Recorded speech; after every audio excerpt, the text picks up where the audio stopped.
புத்தகம் படிக்கக்கூடியவங்க புத்தகம் படிக்கும்போது செய்யக்கூடிய விஷயங்கள், செய்யக்கூடாத விஷயங்கள் என்னென்ன அப்படிங்கிறத பார்த்துருமா. புத்தகம் படிக்கிறதுக்கு முன்னால புத்தகத்தை திறந்தோடனே கதையோ, கவிதையோ, நாவலோ உடனே அது கதாபாத்திரத்துக்காக மாறி போயிடாதீங்க. முன்னால அந்த படைப்பாளரை பத்தி தெரிஞ்சுக்கங்க. அந்த படைப்பு எதுக்காக எழுதினாரு, ஏன் எழுதினாரு அப்படிங்கிற மாதிரி விஷயம் தெரிஞ்சுக்கங்க. ஒரு படைப்பை பத்தி தெரிஞ்சதுனால படைப்பாளரை பத்தி தெரிஞ்சுக்க ரொம்ப ரொம்ப முக்கியமான விஷயம். புத்தகத்துக்கு பின்னால கடைசி பக்கத்துல குறிப்புகள்னு எழுதியிருப்பாங்க. அந்த குறிப்புகளை மறக்காம எழுதுங்க. உங்க புத்தகத்துல பிடிச்சது என்ன, பிடிக்காதது என்ன அப்படிங்கிற மாதிரி எழுதுங்க. அதுக்கப்புறம் செய்யக்கூடியது, புத்தகத்துல உங்களுக்கு பிடிச்ச விஷயமா தான் தயவு செஞ்சு அண்டர்லைன் பண்ணிக்கங்க. நாளைக்கு அந்த புத்தகத்தை திறக்கும் போது யதார்த்தமா திறக்கக்கூடியவங்க ஃபர்ஸ்ட் படிக்கிறது அந்த அண்டர்லைன் பண்ணக்கூடிய விஷயத்தை தான். ஸோ அதை படிக்கக்கூடியவங்களுக்கு, புதுசாக வரக்கூடியவங்களுக்கு அது கொஞ்சம் இம்ப்ரெஷனை கொடுக்கும்.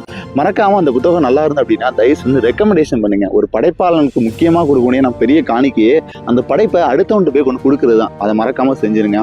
முக்கியமாக அந்த புத்தகம் நீங்க படிக்கும்போது அந்த புத்தகம் உங்களுக்கு போர் அடிக்க ஆரம்பிச்சுட்டு எனக்கு தூக்கம் வருது, பிடிக்கல அப்படின்னு தோணுச்சுன்னா கட்டாயப்படுத்தி அந்த புத்தகத்தை படிக்கணும்னு எந்த அவசியமும் இல்லை. அந்த புத்தகத்தை தூக்கி போட்டு வேற புத்தகம் படிங்க. அப்படி கட்டாயப்படுத்தி படிச்சுன்னா அந்த புத்தகம் உங்களுக்கு ஞாபகத்தை இருக்கவே செய்யாது. சில புத்தகங்கள் நமக்கு அள வைக்கும், சில புத்தகங்கள் நம்மளை ரொம்ப ஆச்சரியப்பட வைக்கும். அந்த மாதிரி உங்க வாழ்க்கையில மாத்தின சில புத்தகங்கள் இருந்தா அப்படின்னா மறக்காம DM பண்ணுங்க, எனக்கு கமெண்ட் பண்ணுங்க. நானும் அந்த புத்தகத்தை வாங்கி படிச்சு எப்படி இருக்கு அப்படிங்கிறத நானும் ஃபீல் பண்றேன்.